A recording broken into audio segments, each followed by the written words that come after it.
Radio SI Main Stage. Radio SI Main Stage. Zoran Predin, dobro jutro. Dobro jutro.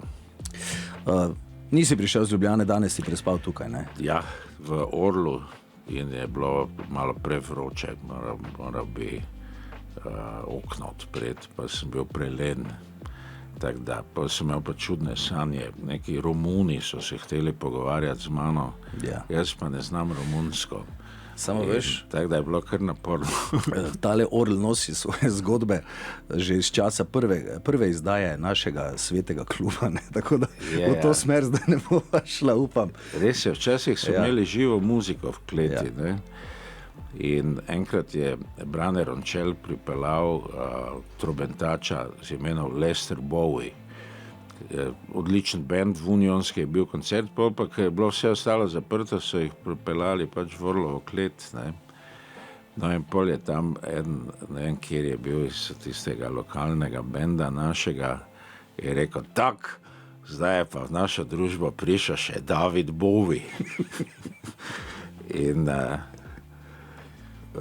temu trobentaču je bilo kar všeč, da so ga primerjali z njim. Ampak ja, to so te lokalne zgodbe, ne, tega našega mesta.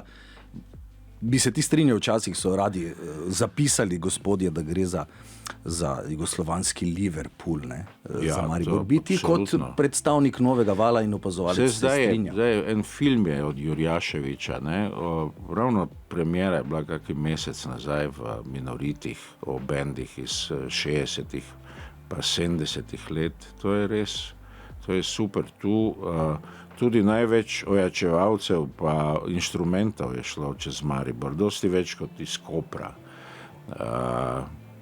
To bi znal Srečko Nidorfer več povedati o tej sceni, če bi pa ga nažalost je šel na ono stran prehitro. Zelo zanimiva leta, fajn bi bilo kakšen film posnet o teh ljudeh, o Rdečih dečkih, pa o Mariborskem otoku, pa vse te zadeve. To se meni zdi zelo zanimivo, zato ker Maribor, če kaj potrebuje čim več lastne identitete, ne. Ker je pač imel tako usodo, da ga je mesto napolnilo čisto eno drugo prebivalstvo od recimo tistega, ki je tu živel pred 100 leti, ne. Ampak, da je ne bova filozofirala. Ne, to ne, ampak jaz bi te vseeno na začetku najprej peral na Lent, ne. Lent si imel zmeraj, ti je bila neka prispodoba za marsikaj, ne, o tem, kakšen je bil, kakšen bi naj bil, kakšen morda je. Lent je pač bil eno tako srce mesta, pristanišče, ne. Ko zaprem oči, vidim splave, ki so pristajali, pa tista hiša, kjer je bil kupleraj, legalen, pa en kup teh gostilnic, pa gostilni, v bistvu nevarna četrt potem, ne. Vse skupaj zveni tako zanimivo, ne. In nažalost so potem po tistih poplavah, tam nekje v začetku 60-ih, ta najbolj atraktiven del podrli, ne. Tam je zdaj cesta, ne. Včasih so bile hiše. Škoda, da se niso odločili, da bi te hiše spet postavili, pa obnovili len takšnega, kot je bil nekoč, ne. Ampak verjetno je to zelo, da ni dovolj denarja za take zadeve, ne. Meni je bilo tega dela mesta zelo žal in sem pač napisal takrat, da Maribor obrača glavo stran, in pesem je v marsičem še vedno aktualna. Jaz sem to občutil najbolj na tem, jaz sem živel na Krekovi 12 in po teh poplavah so na naša dvorišča in neke manjše hiše okrog našega bloka preselili ljudi iz Lenta, ne. In tu je bilo veliko romskih družin in v našem peskovniku so se naenkrat pojavili eni čisto drugačni otroci, kot smo bili mi, ne.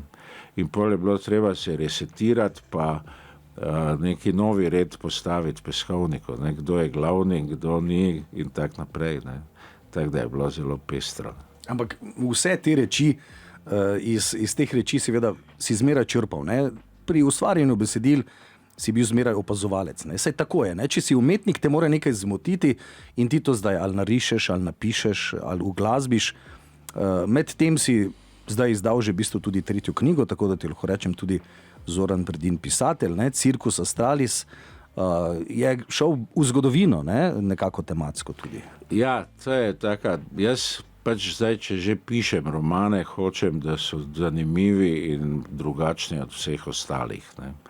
Jaz sem pač napisal enega, ki je zelo zabaven in zveni malo komplicirano, pa ni. Ne?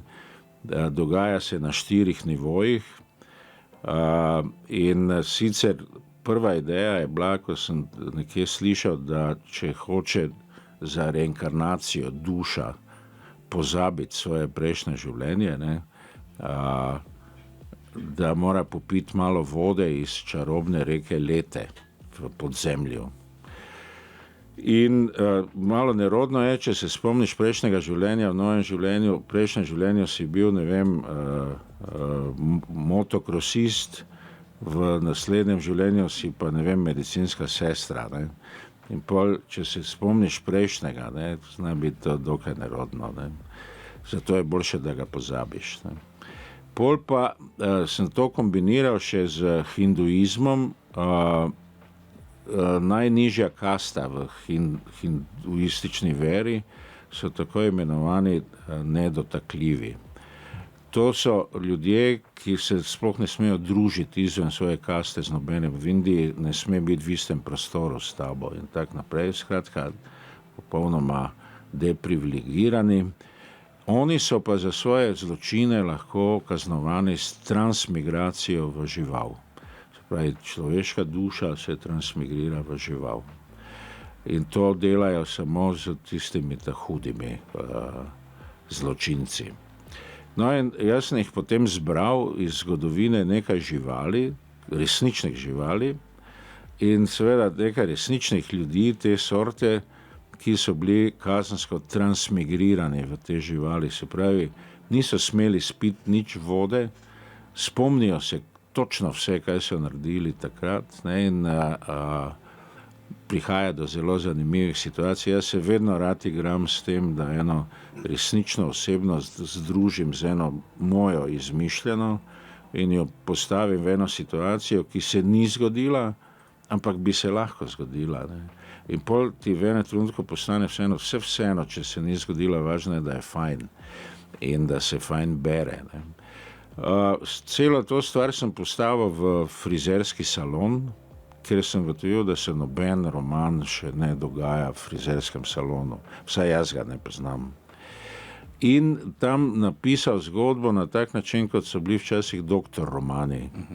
Tega več ni, tega pojma ne poznamo. Doktor romane so zamenjale serije, mehiške, turške, pa tak naprej, te limonade. Ne? In ta del romana Cirkus Astralis je limonada iz frizerskega salona. Ne? In v frizerskem salonu točno se spomnimo, kaj je nekaj najhujšega, če je stranka tiho. Ne? In pol vsi frizerji rečejo, kje ste bili letos na morju, ali pa... To so tisti opening. Ja, neke otvoritveni stavki. Ja, tako. In potem pač stečejo pogovori na razne načine. No, v mojem romanu sta 2 geja lastnika tega frizerskega salona in ta mlajši gej hoče impresionirati svojega partnerja s tem, ki je pa dal ime lokalu Samsara, bil je v Indiji, prinesel je nazaj vse mogoče dišave, muziko in tak naprej. Ga hoče fascinirati in je naskrivaj prebral te hindu nauke in zdaj seveda se šopiri pred svojimi strankami. Ne. Ene to z veseljem posluša, ene pa si mislijo, da je vtihni že enkrat. Ne. No in v vse skupaj dam v eno škatlo enega pisatelja in njegove žene, ki se pogovarjata o tem, kaj se naj v romanu dogaja. 4. nivo je pa najbolj zabavna stvar, to pa se liki, to je nekaj, na kar me je moj sin Andrej opozoril, da se mi bo zgodilo. Ko pišeš roman in ustvarjaš nek lik zaživi, se potem začne pogovarjati s tabo. Ne? Pa nekateri niso zadovoljni. Zakaj si me moral fentati že v 5. poglavju? Ne? Lahko bi mi kako lušno punco zrihtal, ali pa ne vem, lahko bi imel še kaj od življenja, ne? Ti pa kar tak, ne? In obratno. No, v glavnem, uredniku se je zazdelo, da bi ta pisma mojih likov pisateljev meni demistificirala roman, da pa zdaj pa ljudje ne bojo več verjeli v zgodbo. Ne. Jaz mislim ravno obratno. Veliko tega, kar je treba v zgodbi povedati, so oni povedali. Ne. No in kompromis je bil, da si jih jaz prečrtam, ta pisma, in jih vseeno objavim. Tako da zdaj roman ima tudi prečrtane strani, in iz terena dobivam vesele novice, da nekateri to najprej prečitajo. Ne? Veš, da je prepovedan sadež. Ja. Bog ve, kaj tam piše. Ne? To je vse skupaj en veliki cirkus Astralis, in prevedena je v angleščino, tako da zdaj čakam reakcije iz sveta. Glavnem pišem in pa se pravi kantavtor pa pisatelj sta zdaj že enako velika in zdaj nista več skregana pa ljubosumna, ampak se dopolnjujeta. No sej, tudi ta, ne, kot si dejal kantavtorski, zadnji komad Obe roke na volan smo ga tudi pridno začeli vrteti pred zadnjimi dnevi. Tam si nekako zanimivo združil spet te generacije, ne? Kako se gospodu lahko ponovi, ne? Ja. Veš kaj, točno ta situacija je, pa nisem špekuliral na to, ne, da pač vse skupaj na svetu je prišlo do te mere, da je res treba zdaj pa nehati, ne, se zabavati, ja, in treba je dati obe roki na volan, pa nekako, ne, tako da meni je všeč, tudi reakcija mi je všeč. Ene par tipov mi je rekla, zdaj mi bo žena še večkrat to rekla, in meni moja tudi to govori. Je pa res, da to je eno tistih stavkov, da ko delaš vozniškega, da ga slišiš na vsaki uri. Ne. 10 do 2, ne? Tako so nam rekli. Ja. In največje težave so imeli ponavljači, veš, ko so jim vzeli, pa so prišli nazaj, pa vsi leva roka, pa potem še manualka. In je bilo takoj problem 10 do 2, pa gremo dalje.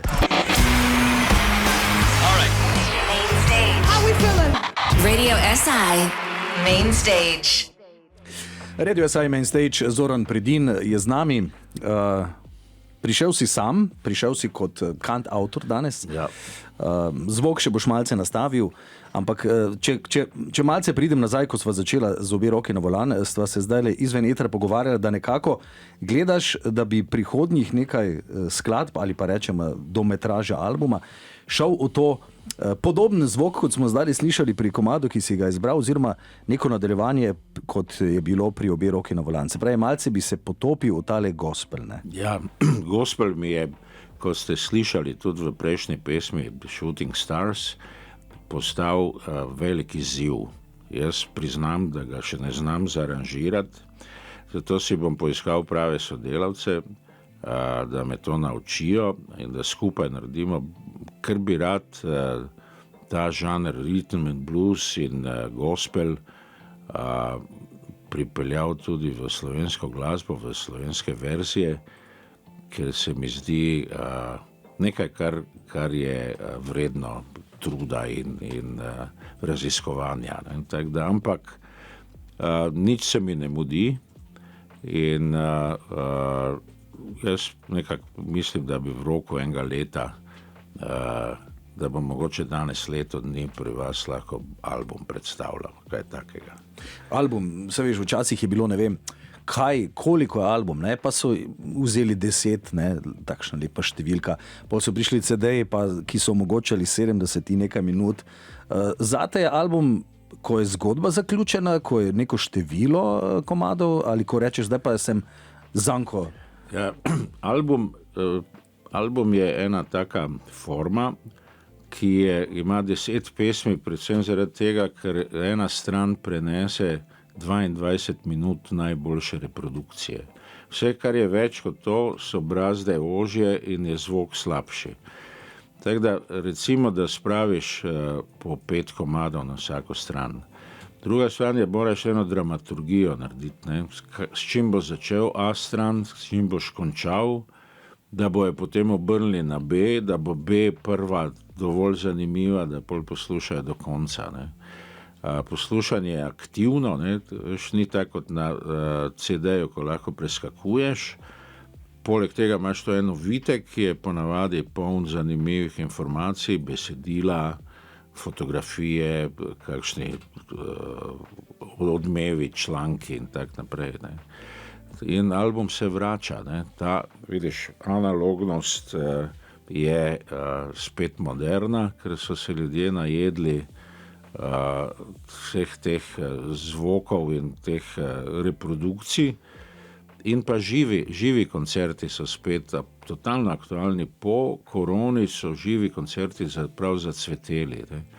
In počasi smo se tudi najedli, in zdaj so se tudi najmlajši že najedli muzike za oči, ki je prevladovala. Ne? Zdaj to, če pogledaš, kaj se dogaja na tem Eurosongu pa teh zadevah, ne? Tam je kostumografija pa koreografija sta bistveno bolj pomembni od muzike pa besedila. Ne? To je ena slepa ulica. Ne? Pač kdo ima to rad, ne? Zdaj so, ne vem, tudi Laibach so se zdaj odločili, da bojo še naredili nekaj v sklopu muzike za oči, pop album in tak naprej. Ampak mislim, da je to ena taka dekadenca tega žanra, ki samo označuje, da se vračamo v analogne vrednosti. Ne. Recimo prej, ko sva govorila o knjigah, ne. Knjige so spet iz papirja in to je tak en kultni predmet, von, listanje, občutek, branje in te stvari. Elektronske knjige so pa zdaj bistveno bolj namenjene za potovanje, recimo so praktične, pa neke strokovne zadeve. Ne. Ja, tako si dejal, ne? Neka praktičnost zaradi samega namena, vse ostalo pa nazaj k temu, kar nas dela človeške. Ne? Ja. To se opazi tudi recimo pri generaciji Z, recimo, ki je šla velikokrat vizualno v 80-te nazaj. Odkrili so na novo Dorse, to mi je bilo zelo zanimivo in vse te reči. In ko si se kdaj pogovarjal z mlajšimi poslušalci, so sami rekli, zakaj pa ne vrtite več Dorsov, pa zakaj King Crimson, veš, pa potegnili Emerson, Lake in Palmer, stvari, ko si rekel, pa kaj si to od staršev slišal, ne, veš, na Spotify, ne, ali pa Spotify, zanimivo, ne, digitalne platforme so jim ponudile zaradi algoritma, kateremu, kot si omenil Laibach, oni pač seveda zdaj provokativno spet nastavljajo ogledalo in potem so začeli to staro muziko odkrivati. Ne? In zdaj preko da se spomnim, ko si omenil Plato, ne? Seveda 22,5 in 22,5. Ray Manzarek, klaviaturist Dorsov, je dejal, da njemu se je to idealno zdelo za album od Dorsov, ker je rekel, v 22 minutah si je bil ravno dovolj high, da si se lahko še ustal in obrnil ploščo na drugo stran. Ne? So pa za te izumili tudi eno tako palčko, ko si jih lahko nastavil 5, ampak so vse padale samo na eno stran. Ne. Ni bilo rokice, ki bi jih obrnila. Ne. Ampak zanimiva razlaga. Dokaj verjetna. Jaz se lahko pohvalim, bom zdaj izkoristil to, ko sem prvič srečal Arsena Dedića v Lapidariju leta 80. To je zdaj že pol stoletja nazaj. Ne. Je rekel, da ga spominjam na Jima Morrisona. Ne, jaz sem imel takrat ravno toliko kil, pa da sem se lahko skril za stojalo od mikrofona in dolge lase. Ne, in ta kompliment je bil zelo dober, ker je rekel tudi po načinu nastopanja in besedilih. Ne. Jaz sem imel rad Dorse, nisem pa kopiral Jima, ne, to bi bilo malo prehudo. Ne.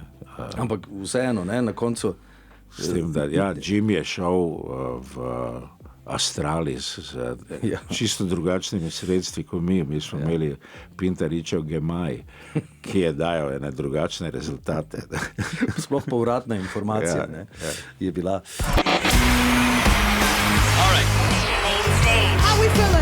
Radio SI Main Stage. Tako, Radio SI Main Stage, Zoran Predin, pozdravljen nazaj. Lep pozdrav nazaj. Zvok si nastavil in si zadovoljen?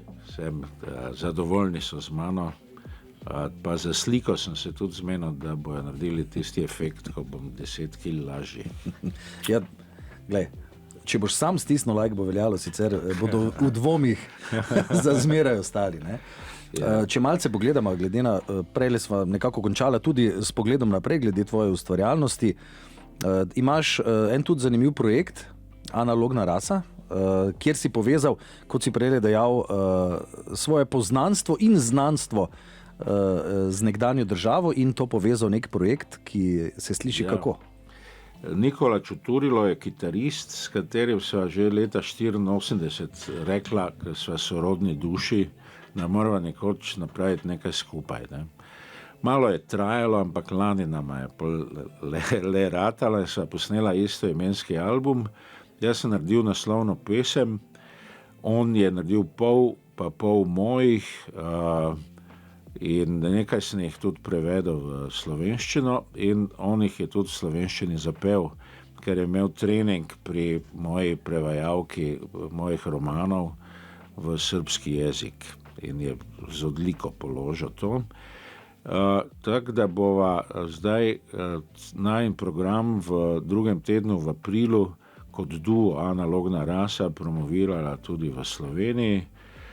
V City teatru v Ljubljani bova 7. aprila, 9. bova v KGB-ju v Mariboru, 10. bova v Domžalah v Blue Notu in 11. v Lokal Patriotu v Novem mestu. Tako da bi rada malo vzbudila en interes tudi za band. Drugače pa vozim po 3 tirih zadnje čase, ne? Se pravi, promoviram knjigo, udeležujem se projekcij filma Praslovan in pa igram z veliko različnimi koncertnimi programi. Ne?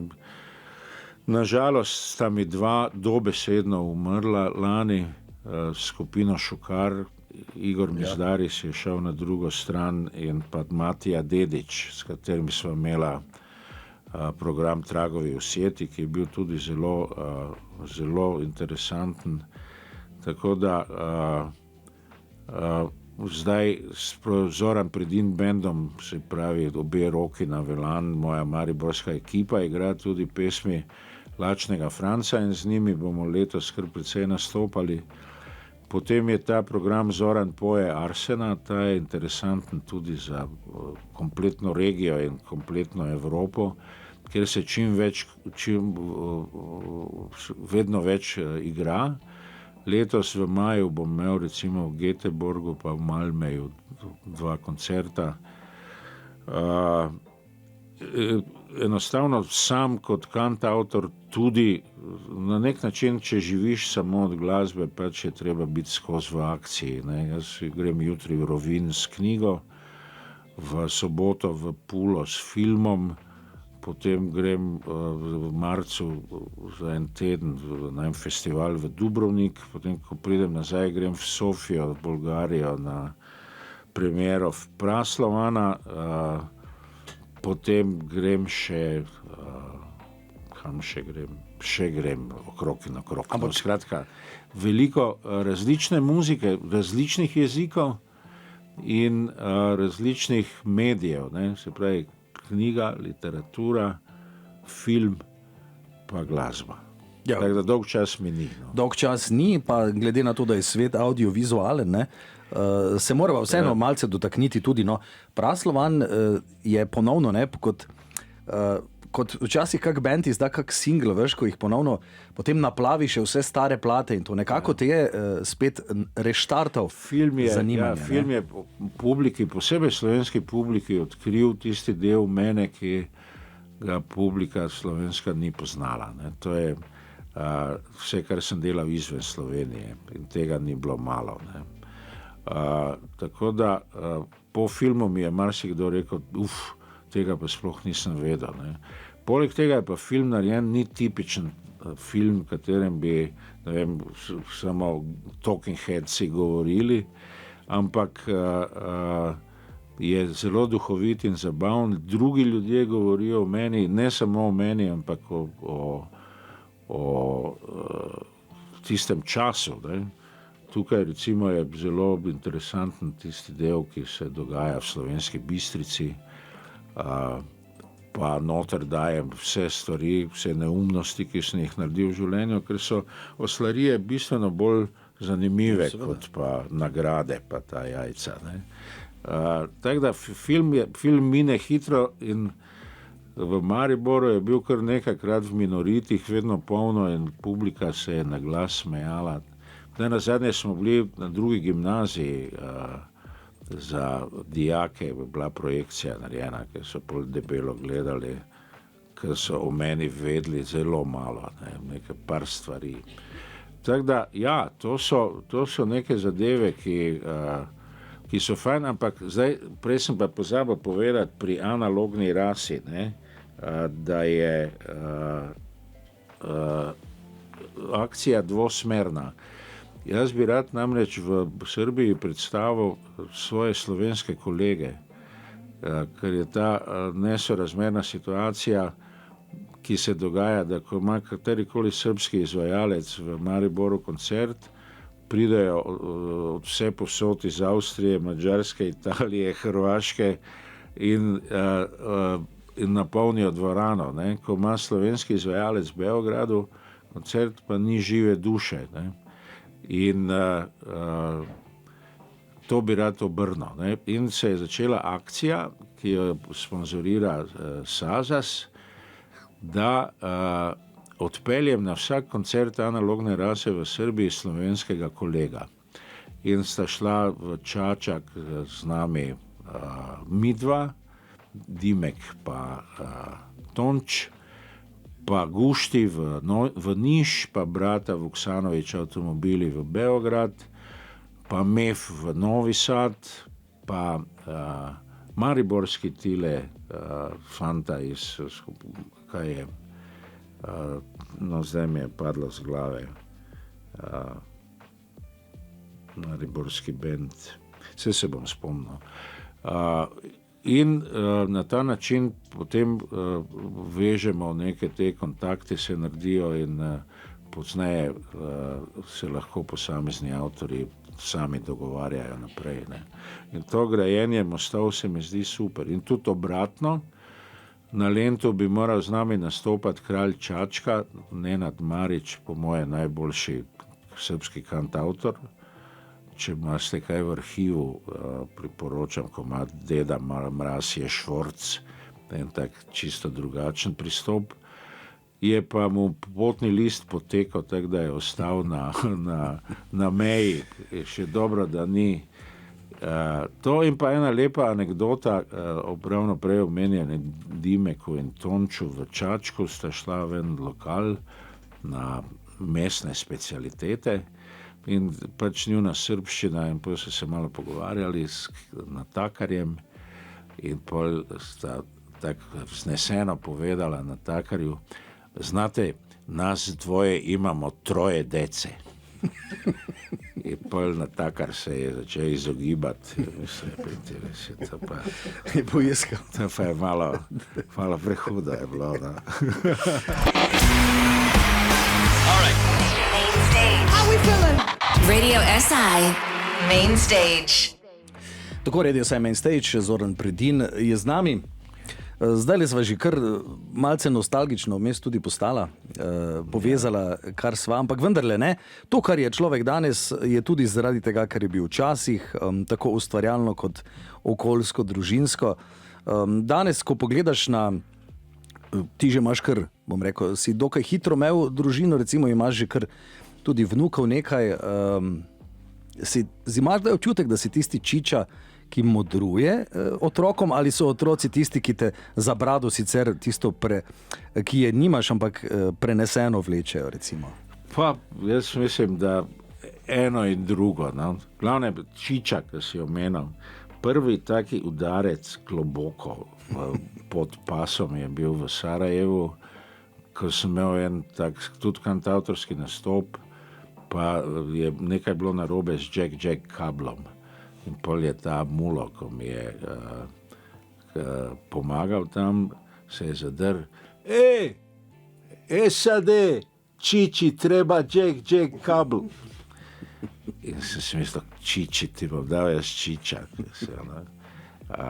Ampak sem pol vrnil udarec, veš, Gašper Bertoncel, bobnar iz Gypsy Swing zasedbe, mi je iz Amerike prinesel eno tako jekleno, črno posodo, kamor lahko daš vodo ali pa pivo med nastopom. Ne. No in ta dva mulca sta mi gledala, pa sem rekel, veš kaj, pred koncertom mi samo do 3/4 napolni stoplo vodo. Rekel, zakaj? Veš kaj, jaz v enem trenutku pojem en del, pa jam zobe ven, pa jaz nopem namotim, pa pol da pelada, pojem pa to, pa ti pa dam del zrobe nazaj, pa gre, ne. In sta tak me gledala, veš, ono, a res?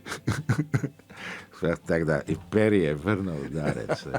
Ja, jaz pač poskušam biti en tak nekonvencionalni dedek, koliko se pač da.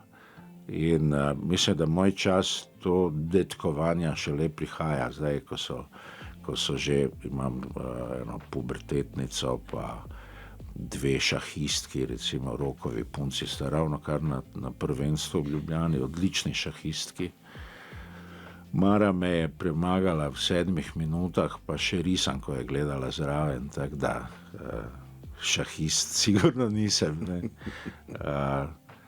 In v glavnem, v bistvu imam 4 vnukinje in 2 vnuka zaenkrat. Nas je za en cel avtobus. Ne.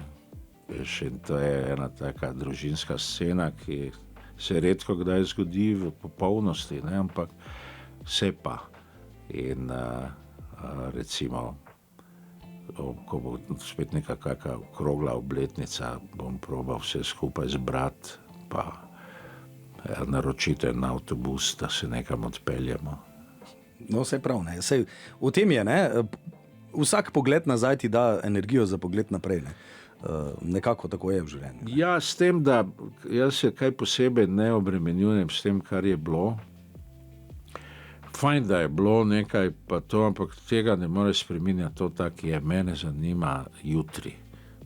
Samo jutri, samo načrti in vse te stvari, ker se pravi, za nazaj ne morem nič spremeniti, tudi ta lepa plejada oslari, ki sem jih naredil, me pač spremljajo in me bojo, no, in pač dejstvo je, no, da se zdaj na vsaki košarkarski tekmi še vedno sedim v prvi vrsti, sodniki radi slikajo z mano. Jaz ne vem zakaj, ampak radi se slikajo. Zaradi kakšne anekdote, ja. Zdaj pa, ko si že omenil, da pogledava naprej, pogledava na main stage, približno pol ure ponavadi vedno damo na voljo, tudi če kaj prek skoči, seveda ni problem. Kako si vedel, kateri predal bo potrebno odpreti in kaj bomo danes slišali? Ja, izbor ni bil enostaven. Ne. Potem sem pač naredil nekaj iz vseh časovnih obdobij. Ne. Zdaj je 45 let neke kariere. Sam sem se začudil, ko sem ugotovil, da imam ravno toliko albumov. Seveda so vštete kompilacije pa tak naprej, ampak vseeno to je kar nekaj. Ne. In pol so me vprašali, koliko imam skladb, ne, med 300 pa 400, ne, zdaj jih moram pa zbrati 7 za te pol ure. Ne. In sem zbral iz različnih obdobij, tudi takšne, ki so mogoče malo manj znane, pa si zaslužijo, da jih ljudje slišijo, in pa seveda tiste, ki jih pač moram zapeti. Ne, in na tak način je bil izbor, ne bi pa zdaj izdajal, kaj bo. Ne. naj se nek ta interes poveča. No. Glasbeno se bova zdajle premaknila na Cab Mo. Prejle sva na kratko, oziroma si omenil, da ti je všeč, da če lahko glasbenik v počasnejšem ritmu ohrani neko dinamiko. Ja, da ni dolg čas, ne, da se ne vleče. Ne.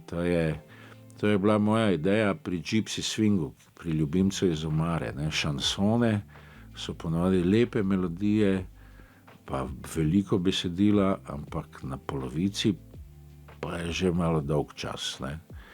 In potem sem pa to zamenjal z Gypsy Swingom, ki je pa energična, ritmična stvar in je zelo ratalo. Ne. Tisti album me je pol odpeljal po celem svetu. Ne. Cab Mo pa zna, meni je to seksi. Zdaj, ne vem, jaz sem star 67 let, pa še vedno lahko uporabim besedo seksi. No, ta ritem je seksi. How we feeling?